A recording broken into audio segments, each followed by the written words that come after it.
Good afternoon and welcome one and all.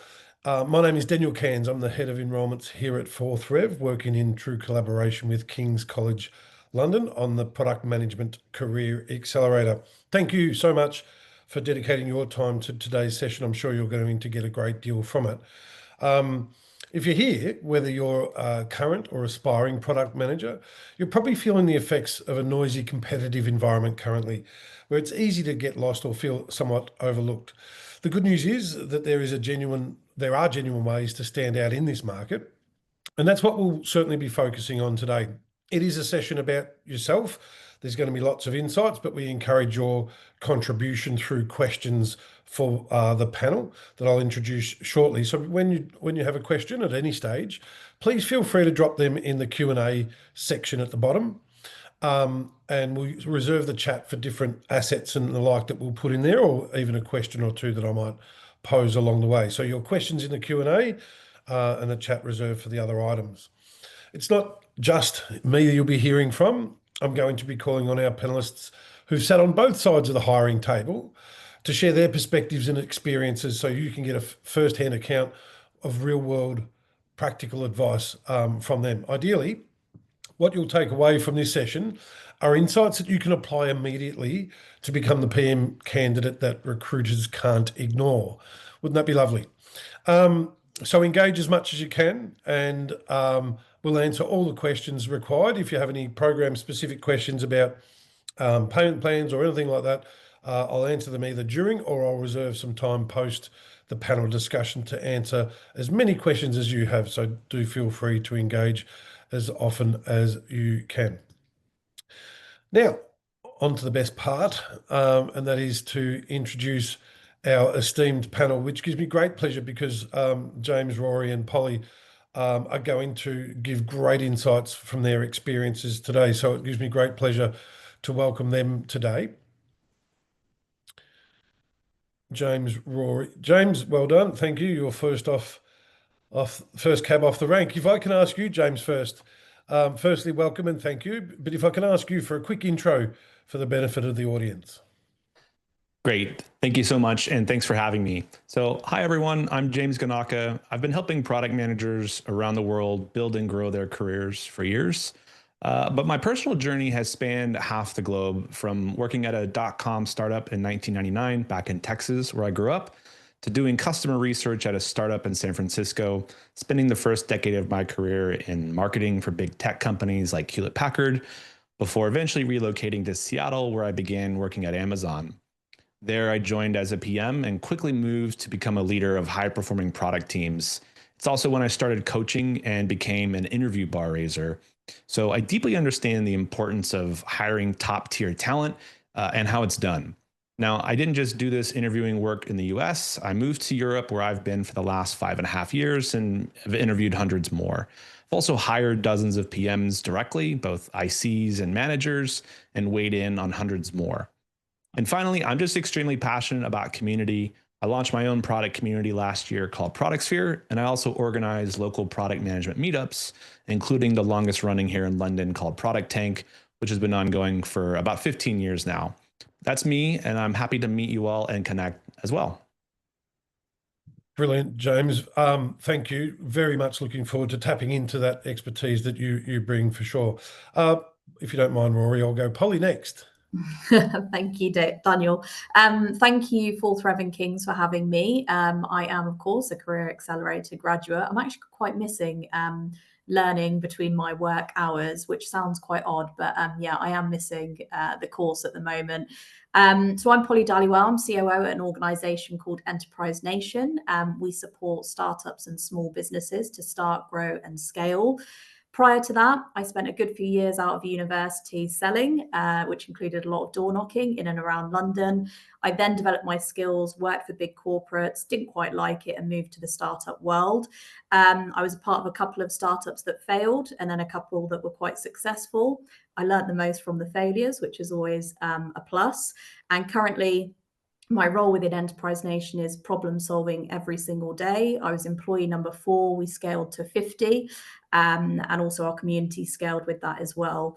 So I was in a bit of a different position to maybe some of you on the call. I was already a COO, but I wanted some hands-on product experience because that's where my passion lies as well. Fantastic. Thank you, Polly, and thank you once again, I should say as well. You've certainly contributed to inspiring many to undertake further studies. Rory, welcome. Hi all. My name's Roy McCall-Duncan. No, I did not invent the McCall bit when I was 7. I think I get a lot of people asking that. So yeah, I'm a product manager at 7IM, and I think like a lot of you at the moment, I was once in a position where I was deciding to make the move into product management. So I made the decision to do the Career Accelerator. I used to be in recruitment, and made quite a big change into product management. So I really wanted to do the most extensive course that I could possible. So that's what led me to choose a Career Accelerator, and here I am now. So that's me. Brilliant. Thank you, Rory. And you should leverage the McCall aspect as much as you can. I'm sure you do, because it is unique and cool. Thank you all. It's a pleasure to have you all. So for the audience benefit, as you can see, we've got an amazing panel at your disposal. We're going to go through a few insights first, and then some questions, and then we'll take your questions as well. But on to the next slide. And here's a reality check for product managers in 2025. The challenges mainly relate to number of applications versus open roles, supply and demand in many ways. Every PM role attracts 250 applicants. In the UK, PM openings are still down roughly 5%, but we're seeing that slightly change year on year. Recruiters are also under pressure, needing to interview 20 candidates and spend 30 hours per hire. But there are some positive signs, and we're always looking at these and been at the forefront of recognising trends as well. 2/3 of UK hiring managers now expect the market to stabilise or even improve this year, and that is also following a trend out of the US. And while the market hasn't stabilised quite yet, UK PM job listings jumped 6.6% in August alone. And globally, as I mentioned, we're seeing similar upticks. On top of that, AI is creating a surge in new PM responsibilities and roles, meaning demand is shifting towards those that can also add or demonstrate AI fluency in their role or their skill set.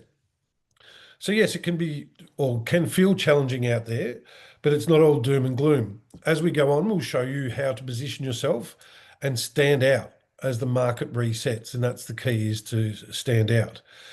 One way the market is shifting towards efficiency over moonshots. Let's look at that next, but first let's ask our panelists for their thoughts.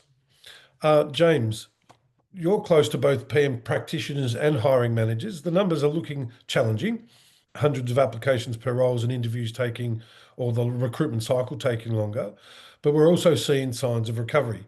What's driving these challenges, and where do you see the opportunities opening up for PMs in the latter part of this year? Sure. Thank you.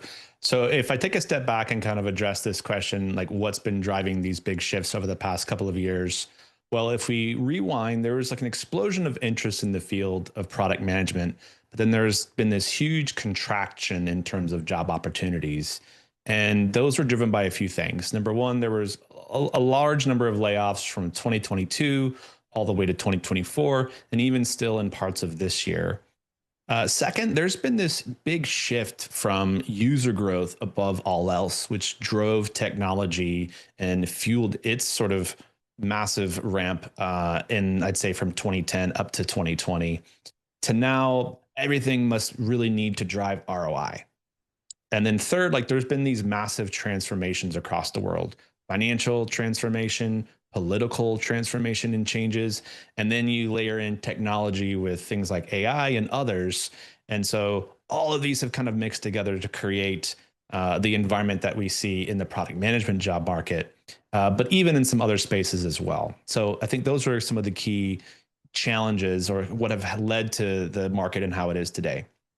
Looking forward, though, where opportunities are opening up, Here in the UK, right, it's fields like green tech, health tech, fintech, but there also are still a lot of business areas that are ripe for disruption and modernization. And that applies both in the UK and abroad. So while the overall product management job market isn't growing substantially like it has in the past, it does show signs of stability. And there are pockets of growth in different areas that I've covered in some of the reports that I publish every month. Love it, James. Thank you. We're also seeing a trend regarding the amount of PMs per engineers and the like as well. The ratio slightly changing now, given AI implications. So we can expect that to increase as a ratio. For Rory or Polly, I guess Rory first. When you were applying for your role, what helped you stand out in this kind of crowded, high pressure market, do you feel? So I think the answer to that question really is twofold. And I think the way you need to see an application for product management is, firstly, you need to get an interview. So there's your CV. And then there's also, once you get an interview, how do you make yourself stand out? And I was fortunate that I've come from a recruitment background as well. So I have talked to product managers. I had hired product managers in the past. So I had been on the other side of the table where I'd spoken to product managers and had obviously looked at a lot of product management CVs. So when it comes to the CV side of things, the first thing you want to do is you need to don't think that you're starting from zero when it comes to making a leap into product management from another career. You have soft skills that you need to leverage on your CV. So in other words, for me in recruitment, which I put down in my CV, talking to a lot of stakeholders, understanding how you can speak to people who you don't know, confidently manage multiple different work streams, all things that you do as a product manager on a day-to-day basis. So make sure that on your CV, you are highlighting all those key areas and the soft skills that you have from the current role that you're in. That will help you hit the ground running as a product manager. So people will see that. Another thing you need to look at, which obviously is great from the Career Accelerator for me, was a lot of hirers are looking for practical real world experience. So what I did was I leveraged the employer project that I did in the Career Accelerator and my time at DocuSign to show that, I understood how.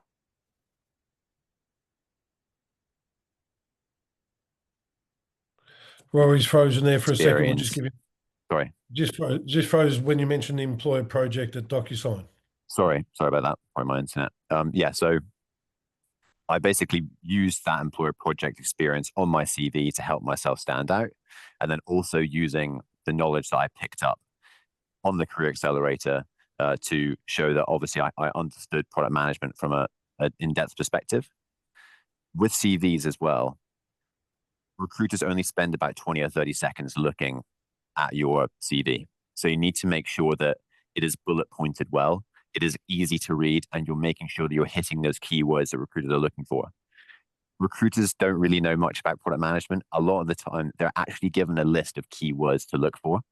So they're looking for kind of, I'd say, key phrases, so to speak. So backlog, roadmap, different product management frameworks. Have you taken anything to delivery? What kind of profits have you made within within a role, et cetera, et cetera. So just make sure that you're ticking off those keywords in the job spec that they're looking for, and then also trying to adapt, as I said, those soft skills for the product management space. And then the second half is making sure that you're articulate and standing out in terms of your understanding of product management in interviews. So what I used personally was an AI tool. Again, feeding into AI was an AI interviewing tool. So what it would do is it would spit out a product management interview question at you. You would then answer the question, and then it would give you feedback based on that question. And I would just sit down. I'd set out kind of 1 hour, 2 hour blocks, and I would just talk to this AI for about an hour, 2 hours, answering all these different product management questions. And what that really helped me to do was basically articulate my answers clearly, and also build it in the back of my head, those different questions that you're going to get asked. And what that will help you to show off the skills that you build and you understand within the Career Accelerator if you decide to do it, because of that in-depth theory knowledge you can draw from. And then also sitting down and doing that practice and really committing to becoming articulate and being able to display the knowledge you have easily.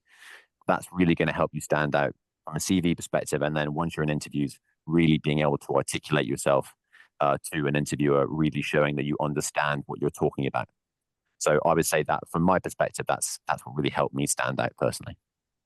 Yeah, really valuable insights. I hope everyone's taking notes, but don't forget we will send around the recording. And the only other thing I think I would add, or maybe Polly, if you've got anything before I chip in with one other point there.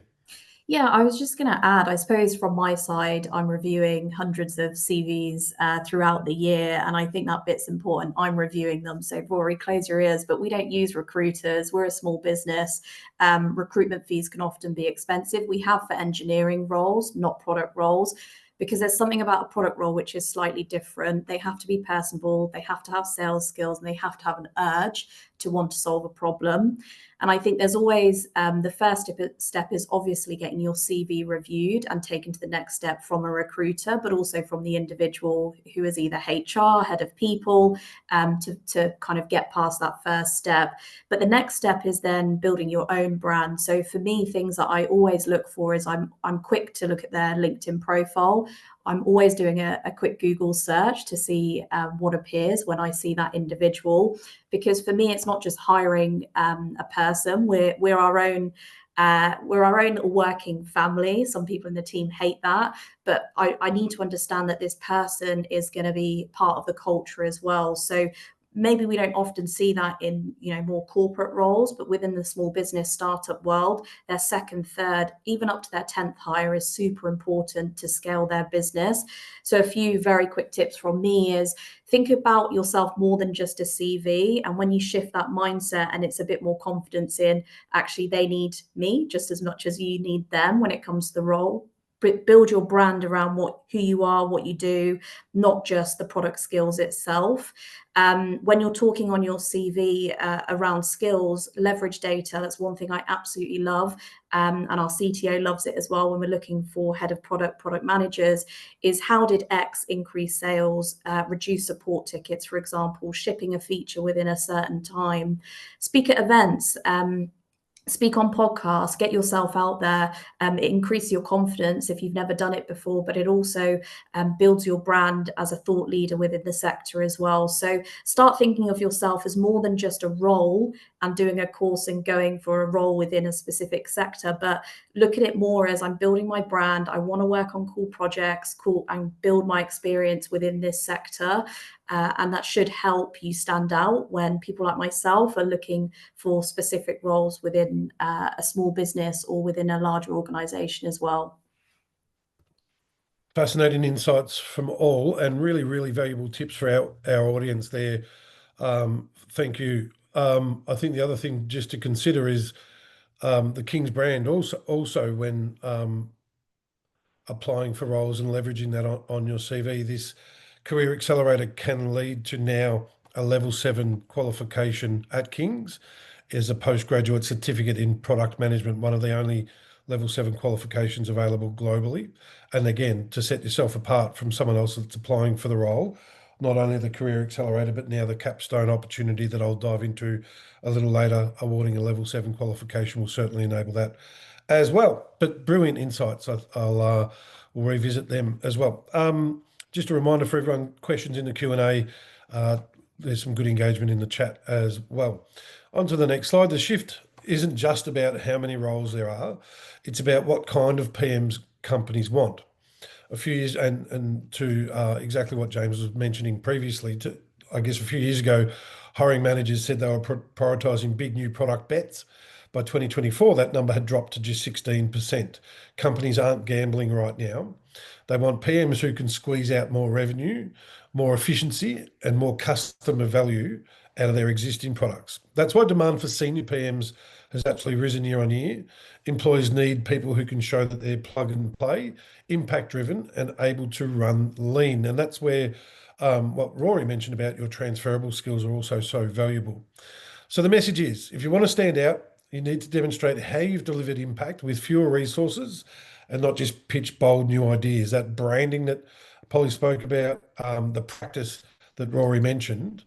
A couple of questions come to mind though. This quote is actually pulled from some of the work you've done, James, with Mind the Product. Anything you'd like to add to the data there? or to that statement? Yes, thank you. So I think one of the most important things that will make a PM stand out or a candidate stand out is being able to clearly link business outcomes, right? Revenue, conversion, new customers, retain customers, reducing costs, like with the work that you did, which enabled it, right? And the role that you played in doing it. And so being able to show and tell in that language of business is what helps product managers stand out first. The trap I see too many falling into is letting something like technical curiosity with new innovations get in the way of those fundamentals.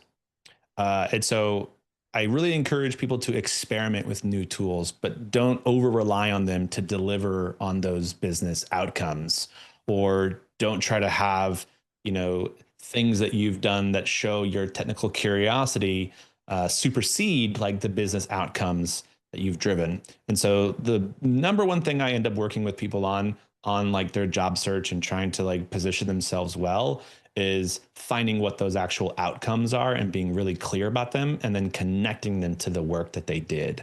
And the good news about people who are maybe looking into a shift in their career is like you've probably worked on things where there have been outcomes, and then now you can bring those front and center and talk about the role you played in helping achieve them.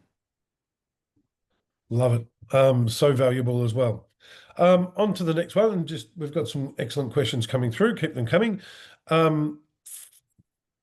Here's a roadmap for the rest of our session. We'll show you the 3 moves that hiring managers consistently tell us that separate the candidates they shortlist from the ones they pass over.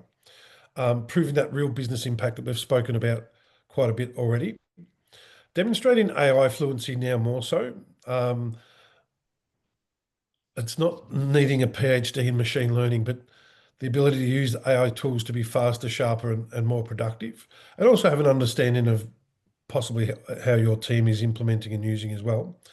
And as we've also discussed, mastering that data storytelling, turning metrics into clear stories that executives buy into, was mentioned by both Rory and Polly as well.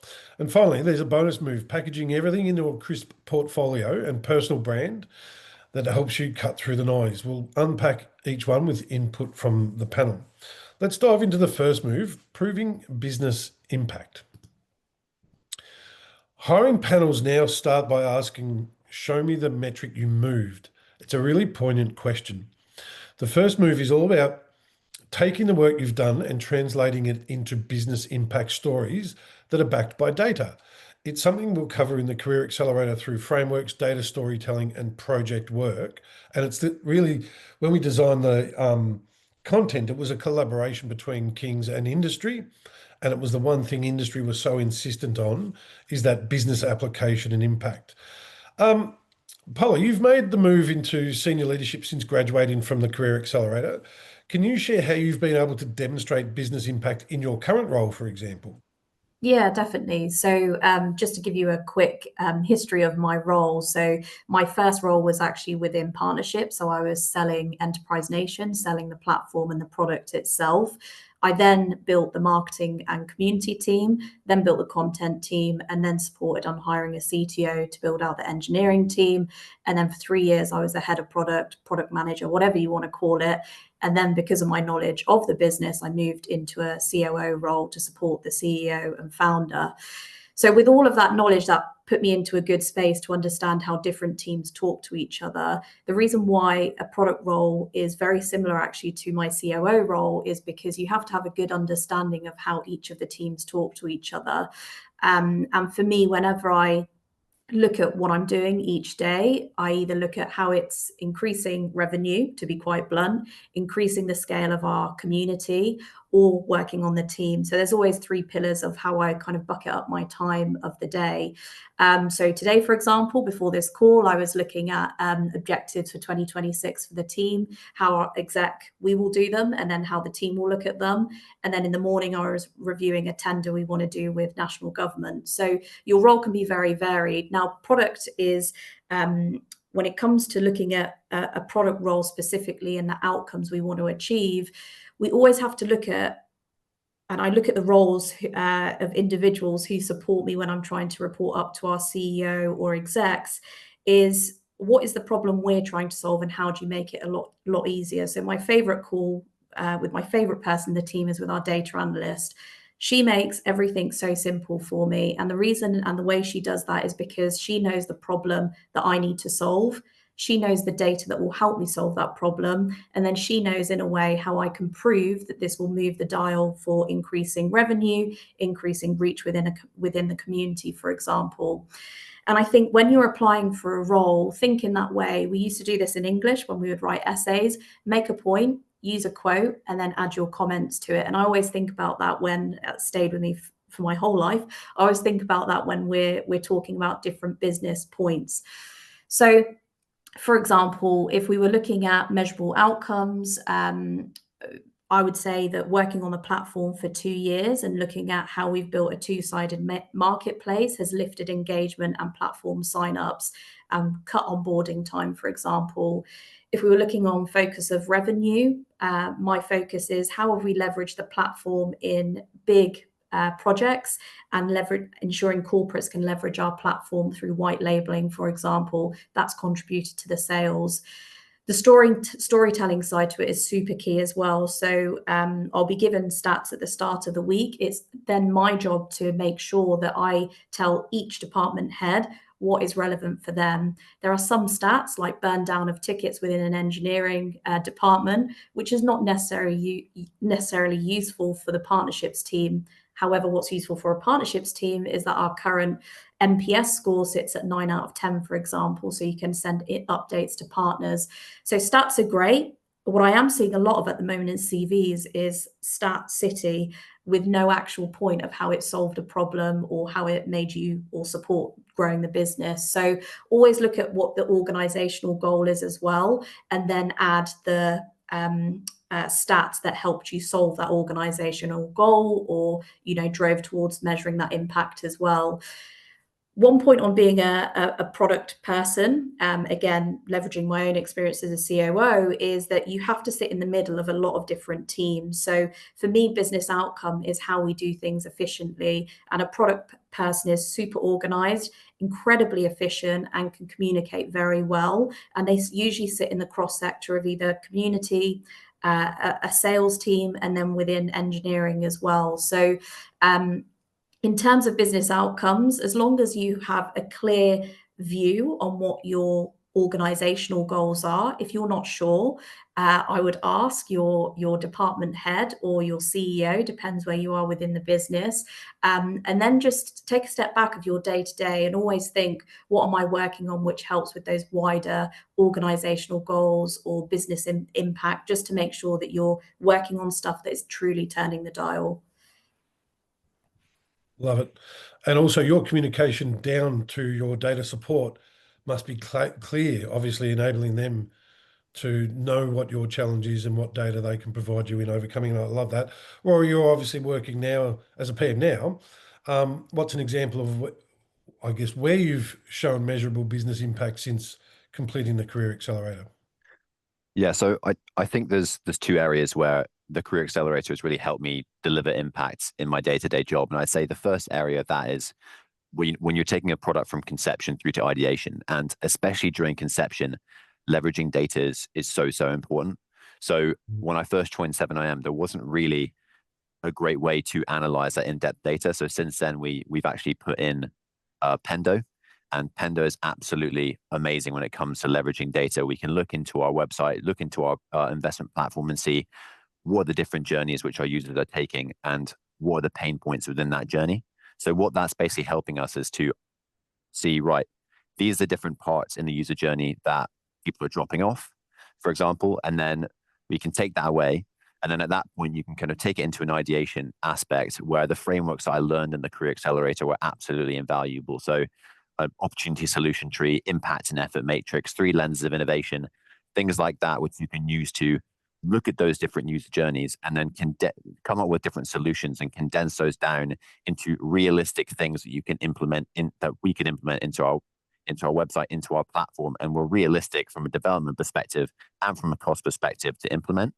So that was the first area that I've really been able to deliver business impact, because I think, as is said in the Career Accelerator, a lot of product managers they move into their role not really having a strong foundation in the theory. So when I joined 7am, I was instantly able to prove myself because I understood theory better than a lot of the more senior product managers within 7am. So helping them use those frameworks in their squads to improve their ideation process. And then the second part would be then once we've actually launched our product, done a go-to-market strategy, making sure that we've built a strong North Star metric, analyzing the KPIs that we've set, and then being able to translate the KPIs that we've set by monitoring the product that we launched, and then making sure that we're hitting those KPIs along the way and translating that to your stakeholders to show, we came up with our assumptions from the very beginning around these are our hypotheses. We've tested them, we've launched our product, and the product has done well. And basically reinforcing that with data all the way along the way to your stakeholders to make sure that you're basically showing that this was the right idea from the very beginning. So that is at least how I've delivered impact, was making sure that we're leveraging data and making sure that that data is not going to waste and we're implementing the right things in the right areas. That's so powerful a message, and for everyone to take heed. And I guess it rolls into my next slide, actually, in 2025, showing AI fluency isn't optional. It's somewhat of a baseline now. A broad overview of the market shows AI-related job postings up 61% year on year, while overall postings grew just 1.4%. That's telling. And more than half of PMs now say AI fluency is a new must-have skill. But remember, AI fluency doesn't mean you need, as I said earlier, a PhD in machine learning. It's using AI to research faster, write sharper PRDs, test prototypes and ship features faster, and especially in providing that you can drive business outcomes with AI, not just know the tools that exists. So it is an important difference, and it also supports exactly what Rory mentioned just then. But even AI skills aren't enough on their own. To really stand out, you also need to master the language of executives, which means data storytelling. James, AI is everywhere in PM conversations. The real difference is connecting it to business outcomes. What makes a PM truly stand out when it comes to AI fluency, in your opinion? Thanks for that. So just quickly on the conversations people are having, like I talk to lots of PMs around the world, and one of the questions I regularly ask them is like, what are you focusing on right now to grow your career? And more than half the people who respond to that question say like AI in some form. And so when it comes to standing out though for AI fluency, you should be able to quickly describe how you're using AI to drive some type of outcome. Like if that's in respect to your job, it's like business outcomes, so that you can be more efficient and more effective. And I thought I would just give an example for this, right? So for me, my business outcomes, helping more product managers succeed in their careers. That means bringing on more coaching clients, helping them achieve career outcomes. And so I use AI for data analysis, processing those product management job market stats I pull every month, or revenue tracking and forecasting, or using AI to structure all of the backend databases that I've built. I also use it for automation, right? Connecting all kinds of tools and data like Stripe, Kit for my marketing emails, Notion, Zoom meeting information, and using AI to really speed up implementation and fix errors I encounter, because I'd run my own business, so I have to do everything. And so using AI to avoid needing to outsource. And then finally, for coaching enablement, take guides I write, apply it for clients at scale. And so I can quickly talk about even more ways in which I use AI to be effective and efficient. But you don't have to have used every AI tool possible. Just knowing which one to maybe use or for what purpose, and really demonstrating a willingness to test and learn. And so if someone asks you, like, what are some cool things you've done with AI recently, and you're kind of struggling to come up with any examples, like that's a sign that you need to go and be experimenting with some of these tools beyond just hey, I use ChatGPT for answering questions. There's just a litany of things you could be experimenting with and trialing, but thinking about how you're using those and connecting them to some type of outcome is the key. Absolutely. Couldn't agree more. And it's exciting too. As you can tell with the color of my hair, old enough to remember the implementation of Microsoft Office. And the fear around that time was that Excel will kill accountants. I sense a similar temperature within the job seeking market and the broader discussions that are around. And it is exactly that, James. Those that can harness but also use effectively and demonstrate value to employers by doing so will always stand the test of time. Move number 3, which I love, and everyone here's demonstrated this already, master data storytelling. So there's a big difference between a PM who just reports numbers versus one who tells a story with data. A PM who gives those numbers meaning and makes them useful for business decision making is key, is critical. Hiring managers and business leaders don't want buzzwords, they want stories backed by numbers, because that's really what helps drive outcomes. Think of it like a pipeline. So you start with raw data, shape it into meaningful metrics, and turn it into an executive ready story, the kind that drives decisions, as I mentioned. This is something that we're giving more and more attention to in the curriculum of the Career Accelerator. There's actually a new round of updates happening as we speak, including AI and data visualization that will be included for the upcoming intake. But let's hear from our panel. Rory, data storytelling, you've mentioned already, is one of those everyday PM skills. How have you used data storytelling to influence stakeholders or influence decisions, I guess? So I think one of the things you always need to fight against, which I call vibe product management, which is where you get a feeling and think something you really want to do, something you're passionate about, but you can obviously preach the benefits of what you want to implement to a stakeholder all day. But at the end of the day, especially with me being in a larger company, 7IM is around 600 people. If I'm talking to the executive team, they're not going to care how passionate I am about something. They want to see what's going to turn the dial.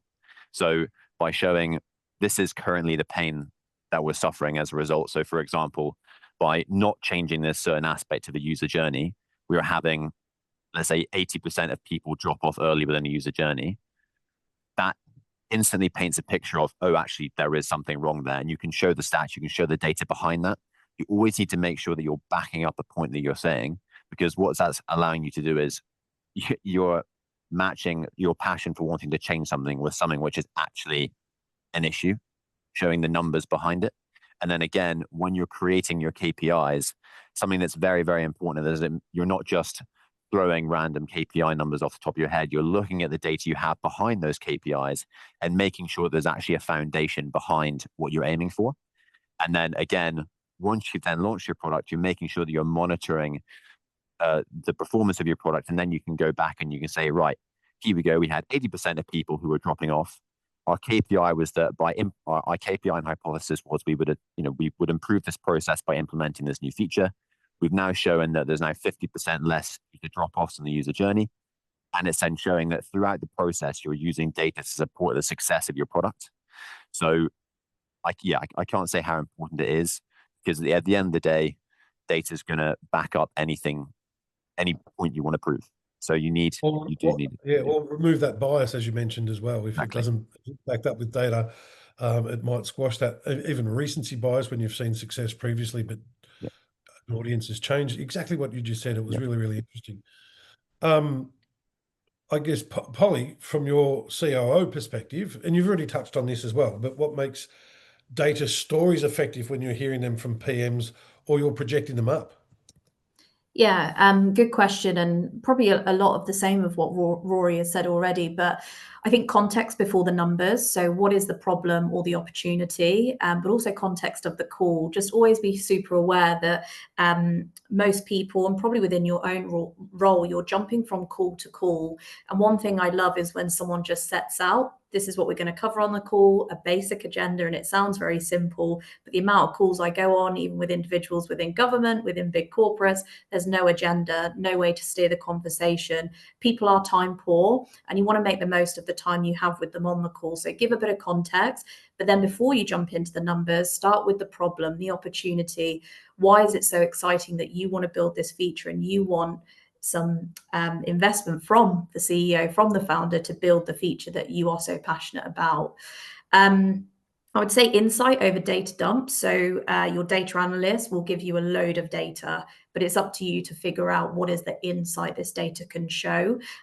So again, you will know more widely across the business as a COO or any kind of senior team leader, what is the problem that either this person above me or below me is trying to solve, and then turn that data into insight. There's nothing worse than seeing multiple slides with lots of KPIs, lots of metrics. Keep it very simple.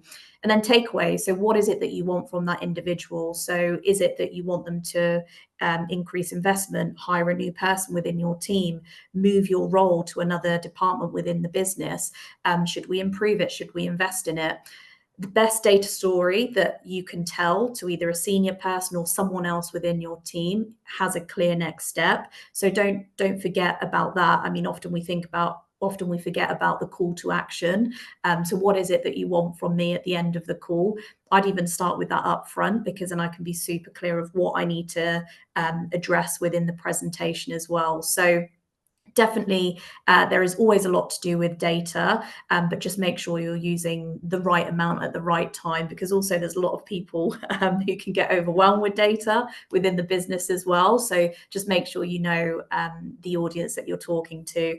And just one really small point, feels small, but I started my role in sales, and I know Rory, you started in recruitment, so overlap in terms of selling. And what I mean by selling is you're trying to persuade someone to do something or to invest in something. A product role is very similar. So when someone says to me, what are key skills you need as a product individual within a business?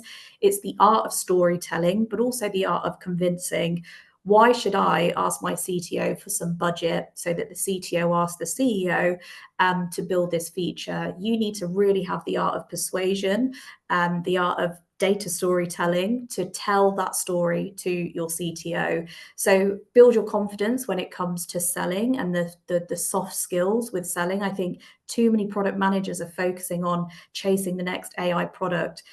MIT just released a report to say only 5% of the AI applications at the moment are actually relevant in terms of solving a business problem or global problem. So don't just keep chasing the next piece of new technology. They will always be there. Try and spend some time on the soft skills, because that will really help, not just in the interview, but in your day-to-day as well. That's great advice. I'm loving this discussion, and thank you all. And I hope the audience is obtaining as much value as I am from hearing your insights. And you're right, Polly, the Career Accelerator, when designed with a combination of academic rigor and industry input, we designed it within a 4-quadrant process of learning. So there is the PM core skills, obviously, but it's the business application of them. It's the employability and the coaching aspect that we also, and that branding and portfolio development as well. So those 4 elements come together with those soft skills as well as the PM skills. On to the next slide as well, touching on portfolio as a segue. Even if they're not always mandatory, I guess, for PM roles, a crisp portfolio coupled with a strong LinkedIn profile can help you cut through the stack of many applications, especially if you've taken Rory's advice around keywords as well, and you've got the King's backing. Think of it as your proof pack, case studies, quantified results, even an AI demo link. It doesn't need to be flashy, it just needs to be clear, I guess, and clearly show the value you've created. We'll talk a bit in the next slide about how the Career Accelerator helps you do that with a real world project and the guidance of a career coach. But let's ask one more question to our panel before we get into that. And just a reminder for everyone, I've got some questions in the Q&A. I'd like some more so that we can really wrap our arms around those that are seeking more information from this unbelievable panel as well.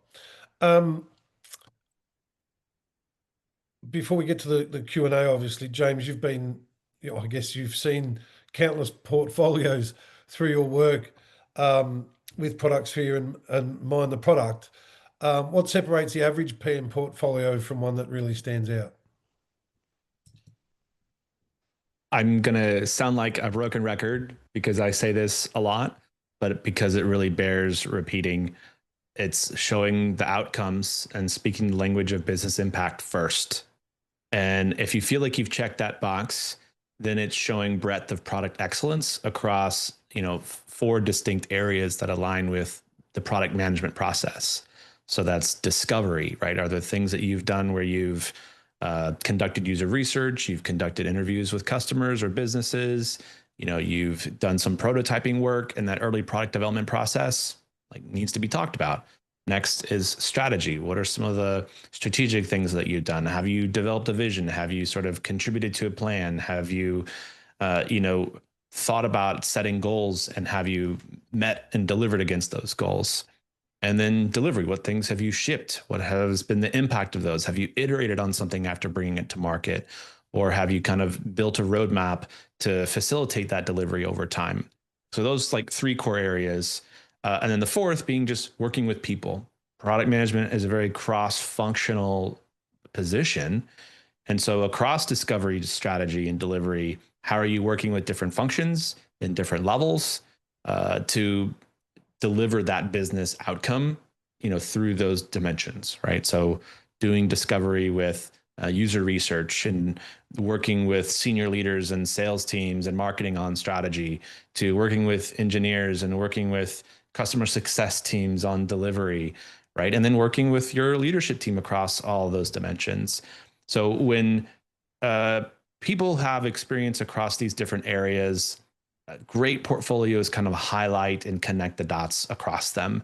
I understand that's a aspirational place to get to. So the last thing I like to really encourage people, especially those who are either considering a career transition or in process of one, or maybe they're already in a product management role or they're trying to get somewhere higher, is to just understand that not a single product management role is going to enable you to do all of these things at the level of depth that you need to establish mastery.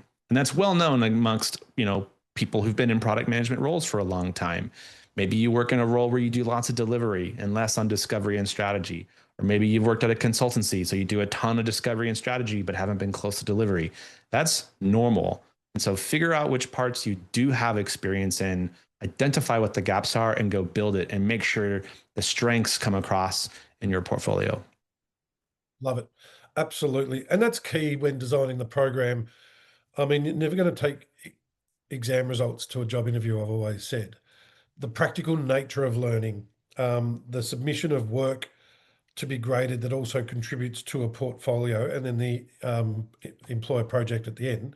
So we've gone through the 3 moves to help you stand out, plus the bonus one relating to the portfolio that can help you stand out in today's market. Here's a broad overview of how each of these moves reflect in the King's Product Management Career Accelerator.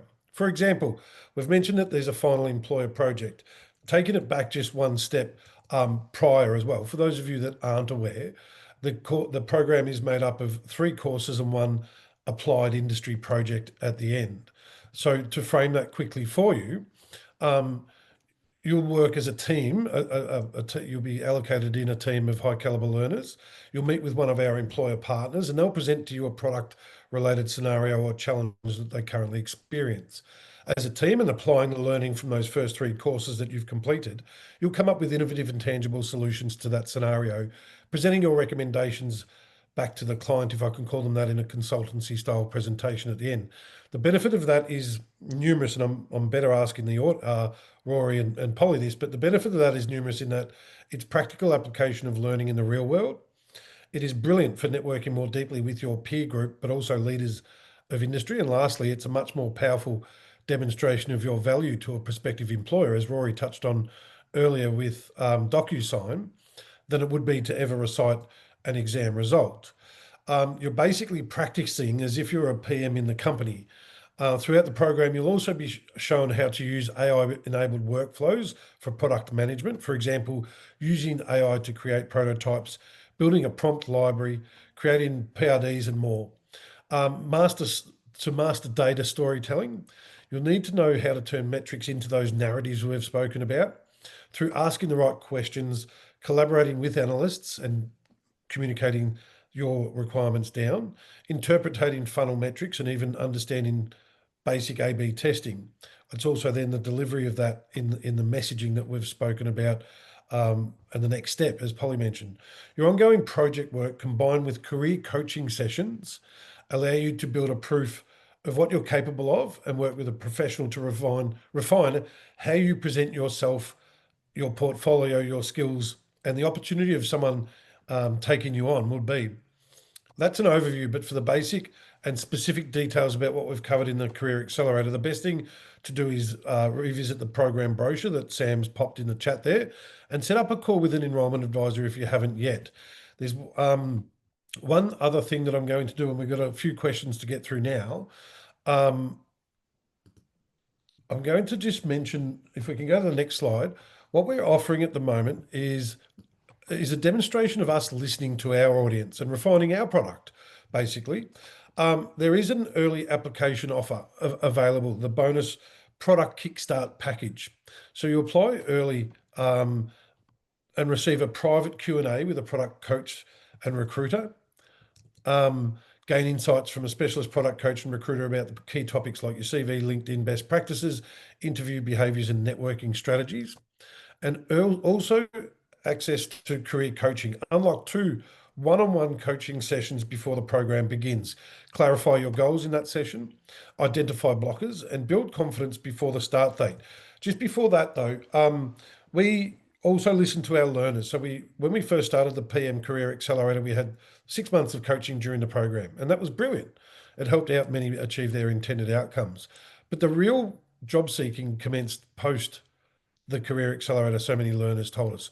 So we extended the career coaching to 6 months beyond. Now we're in a position to back that even further and offer you that career outcome guarantee. You nominate what it is at the start, and if it takes us an additional 6 months on top of that, we're going to coach you all the way through to you achieving your nominated career outcome, be that to advance your existing career, be that to change, because that's our North Star metric, is your career outcome.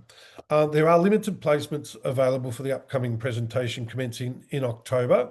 We cap our numbers purely for the learner experience, in that we want a project experience with 5 or 6 learners on a team as opposed to 15 or 20 in the coaching capacity that we have.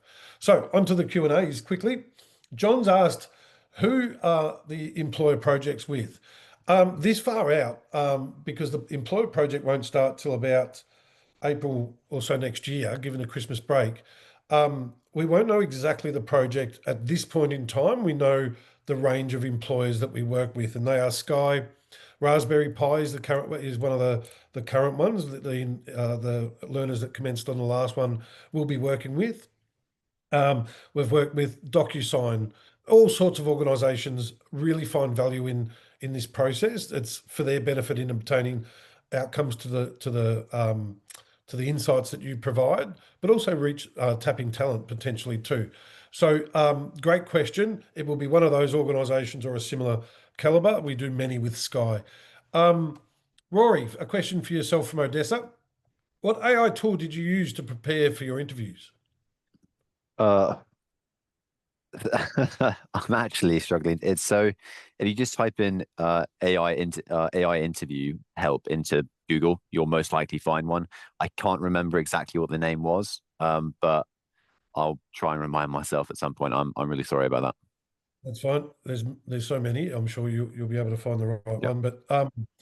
But Odessa, thank you for your compliment about the session. I concur, but also, yes, there will be a recording sent around as well. Getting back to some others. Iram's asked, how do companies evaluate career switches differently from candidates with direct PM experience? And as a software engineer interested in becoming a PM, would you recommend investing in a master's program or focusing on building product skills on the job? I think with hopefully what we've demonstrated, Iram, that this program would be much more highly beneficial than a master's at this point in your career, with the coaching that I've just outlined as well to highlight your many transferable skills. I think you'd be in high demand. Anything to add, Rory or Polly, to that one, or even James briefly, because we're almost at time. Yeah, I would definitely say do a blend of the course and get on-hand experience. So mine was quite similar, shifting product to COO, which sounds a bit odd, but yeah, get a blend of the two. And actually across the UK at the moment, we're seeing hirers from big corporates as well. There's a bit of a freeze, but it's not a freeze of it's not bringing new people in, but moving people across the business and investing in upskilling individuals within the business. So take advantage of it. And I would 100% recommend the course, but also then your hands-on experience within the business as well. Spot on.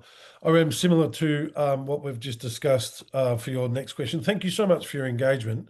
Um, Enabling that coach to flush out the ways in which to position your mix of technical expertise in your transition is going to be highly valuable. If you haven't yet, please do book a time with your enrolment advisor there to assist you as well.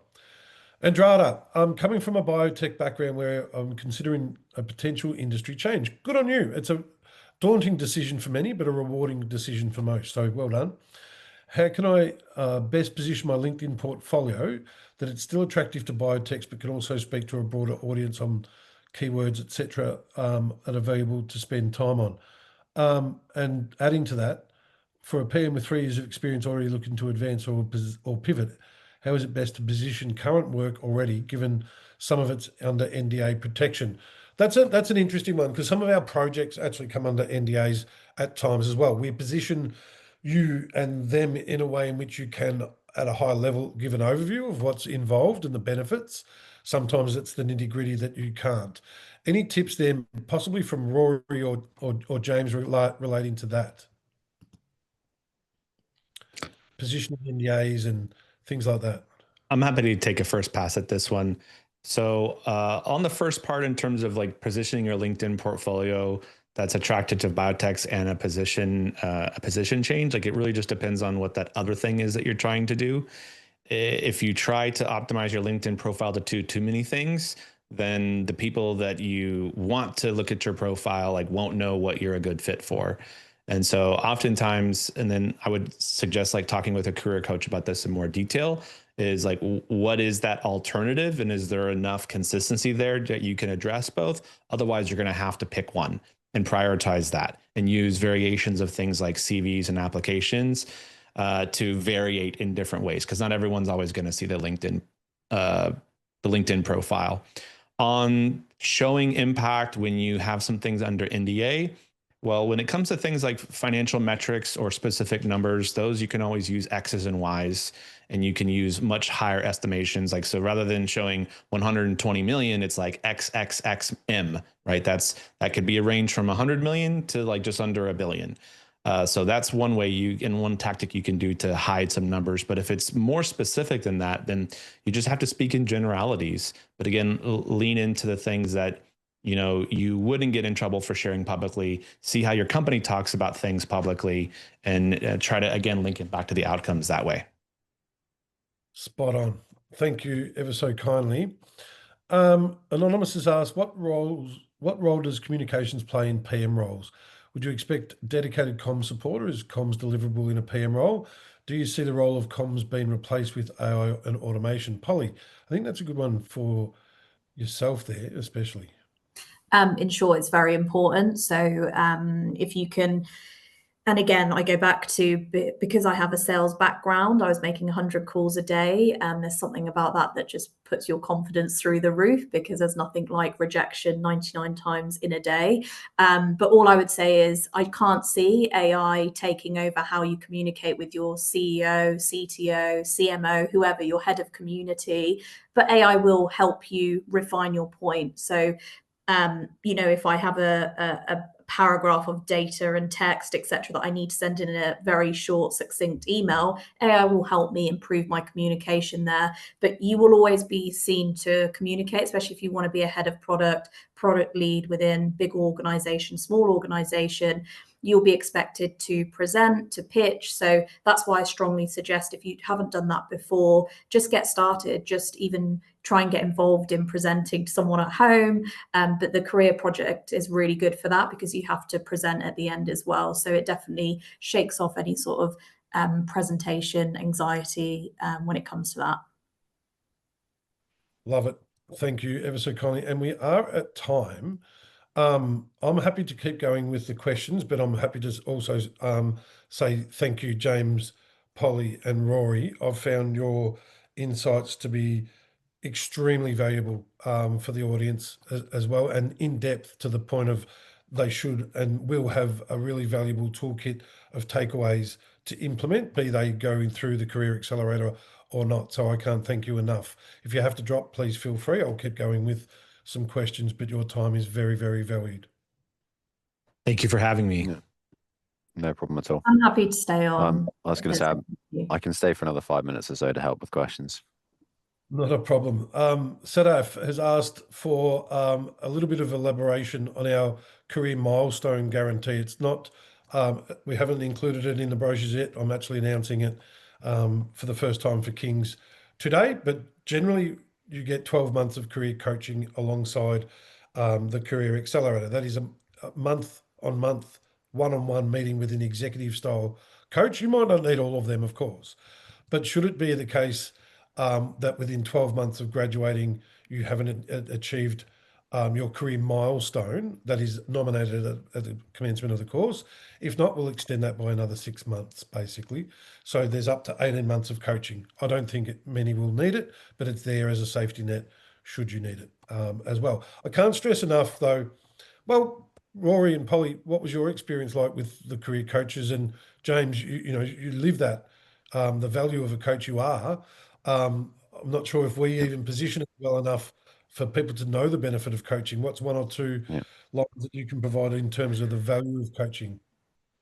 Yeah, I'm happy to at least give my experience of the career coaching. So I think for me, the thing I found most beneficial is to have somebody who is a sounding board, somebody with experience in how to guide you around how to think about your career, what you want to achieve, and then most importantly, also how to sell yourself. So for me, something I found really useful was leading up to interviews was to sit down and practice with my career coach, and then they could basically give me feedback based on that. So helping me to, as I said, I use.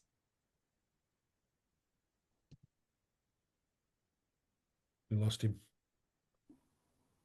I'm happy to jump in if How Rory. to sell yourself. Yeah. Oh, he's back. Oh, sorry. Did I drop out again? Lost you for 5 seconds. Sorry. Where did you lose me?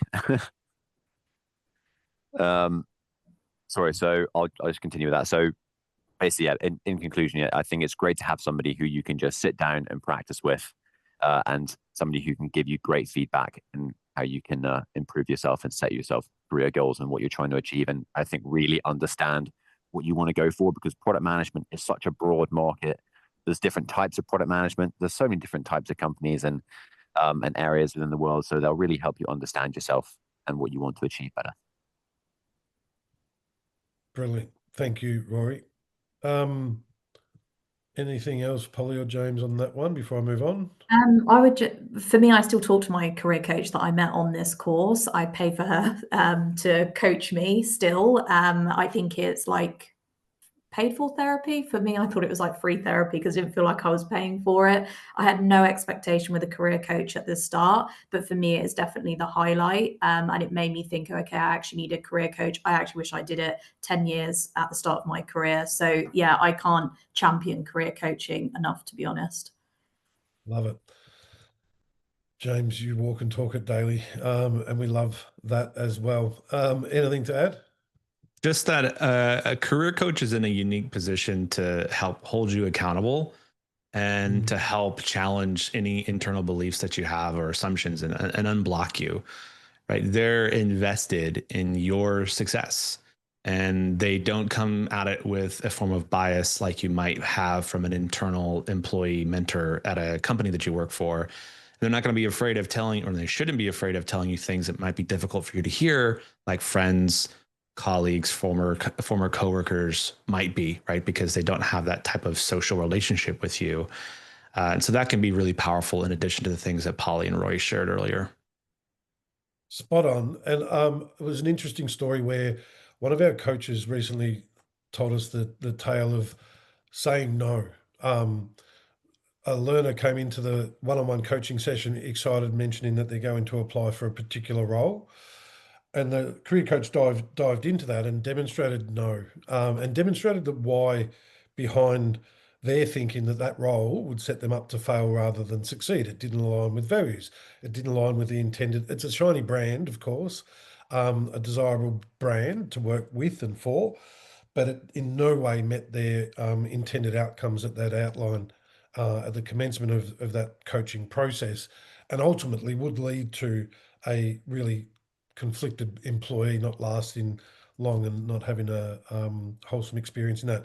The milestones that we will set with our learners could include a new role, promotion or pay rise within a current role, paid consultant engagement, or an alternative milestone that could be agreed with their coach. It could be an internal secondment, conference talk, open source contribution, portfolio project, any number of things. It's not a job guarantee. We don't offer a job guarantee because the work that is required to obtain that job outcome is the work that you do with the support of the coach. And it's not a refund, it's extended personalized coaching, helping you achieve your intended outcome.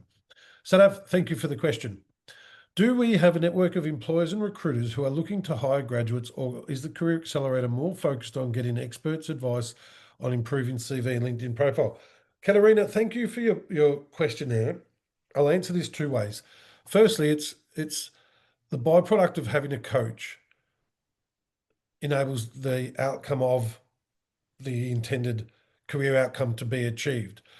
But it's more than getting experts' advice on improving your CV and LinkedIn. You're taught a whole host of product management skills first and foremost. I'm assuming you've read the brochure and realised that first. Do we have a network of employers and recruiters?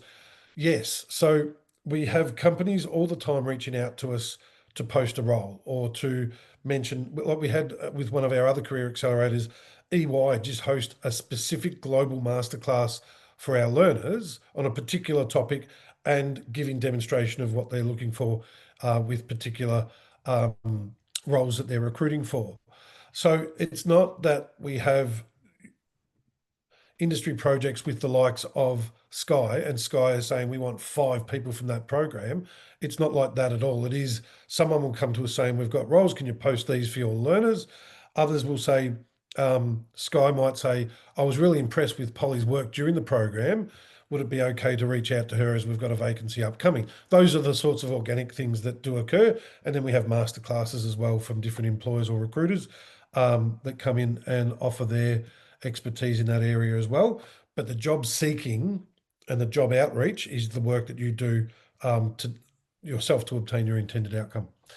Now, this is a couple of good ones here. And Polly, in your experience, I guess, the blend of learners, I guess we're touching on here. So someone's asked here, sounds like a lot of people interested in the course already have some experience in PM. Is the course suitable for complete beginners, or should you have some base knowledge experience in this field? I'll give the statistics. We actually have 70% career changes and 30% career advances. So most are the same as yourself, whoever asked that question. Is that indicative of what you experienced, Polly? Yeah, it's definitely a blend of skills, but I think it was Rory who said this, a product manager or anyone within the product sector, you have to have a blend of skills. So it's I do have to smile when people say, oh, I worked in the NHS, can I go into product? Of course you can. In the NHS, you have to problem solve every single day. So yeah, there were some really cool people that we still have a group WhatsApp chat. We still talk to each other. We still share and celebrate when people secure a new role, problem solve on interviews, etc. So yeah, I would say it's a real blend of experience, but it's just such a friendly group that I'm sure you guys will all have. You're all there to try and achieve more knowledge in product, and what that looks like is up to you. It's how much effort you put into the course itself and connecting with the individuals around you as well. Love it. I love hearing that you're still in touch with everyone, and you had an amazing group that went through with much success as well. Someone else has asked, I've 6 years PM experience in a non-corporate company, therefore we haven't used a lot of best practice, not using formal methods like agile working, scrums, etc. I feel a bit restricted by this when writing my CV. How can I demonstrate my experience and understanding of the methodologies when my company hasn't used them? That's an interesting one. Polly, care to dive into that one slightly? And I've got an idea as well. So actually, I speak from experience. So the reason why I actually went into this course was because during COVID for 2 years, I read a lot of books, and it was very much we were building a two-sided marketplace platform, whatever you want to call it. We were building our product out on the go, and I was just learning, reading. But then I wanted to learn more how you do product properly.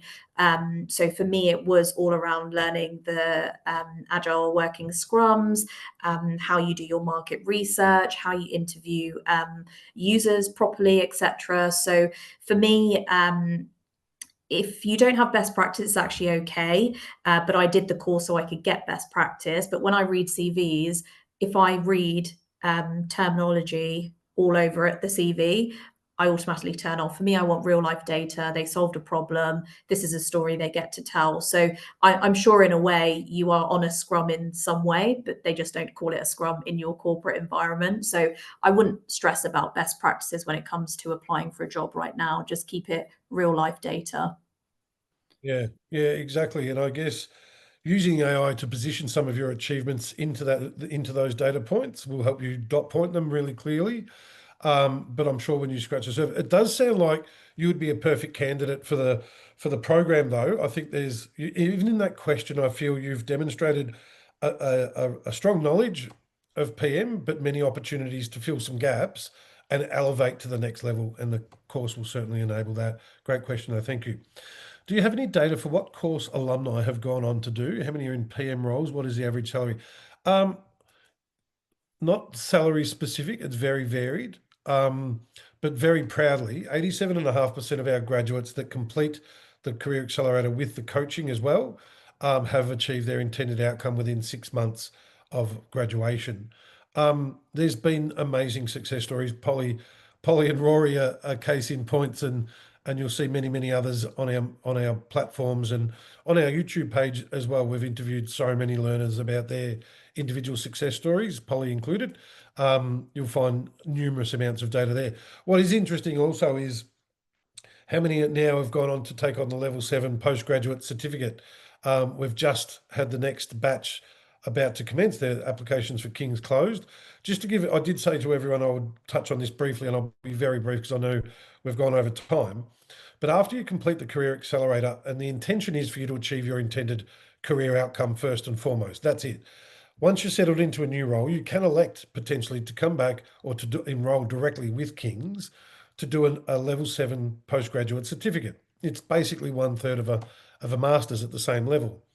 What that entails is a capstone project within your workplace then, so you can have a true productive outcome to your education. So you choose a segment of a product or a process that you would like to hone in on and do your project within the workplace. You then support that with an academic dissertation about the learning outcomes, the methodologies used, et cetera, and a short presentation bringing those three areas together. It's more self-paced than the Career Accelerator. It's completed over between 2 and 4 months, but then you obtain King's alumni status, graduation and the like, and a level 7 qualification in product management. Thank you for the question. Last one, Odessa. This question is for James. So sorry I didn't get to this sooner. I usually read so far ahead, but let's see if we can't do it together, Polly. I think you said you have your own business. Is it for career coaching business?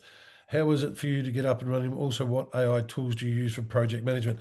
Odessa, what I'll do, I'll get James, I'll get your email address from your registration. I'm going to have James forward the answers specifically. That deserves the right answers from James.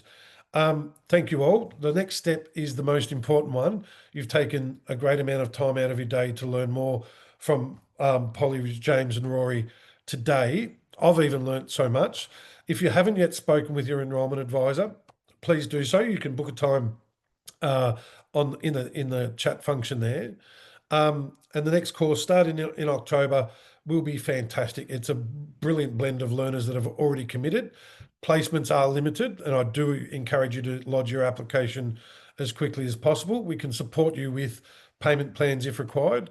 The entry criteria, very briefly, is that you've completed a degree or have minimum of 2 years of related professional experience. Again, speak to your enrolment advisor. The fees for the program are £6,295, including what would be about £2,000 or £3,000 worth of coaching. If you're getting that 18 months of coaching, there is a £500 fee reduction if you make upfront payment in full, or we do have 6 monthly payment plans with no interest, and there's longer payment plans available if you need. Again, speak to your enrolment advisor. Polly, it's been an absolute pleasure. Thank you ever so kindly once again, and thanks to Sam in the background for organising. Thank you all to the audience who's been very engaging and have given up a lot of their time as well. Thank you, everyone. Thanks, Polly. Thanks, Sam. And thank you all. Please take the next step. And we look forward to welcoming, supporting, but most of all, celebrating your success as we do with Polly and Rory and the like as well. So well done. Thank you all. Thanks, everyone. Bye.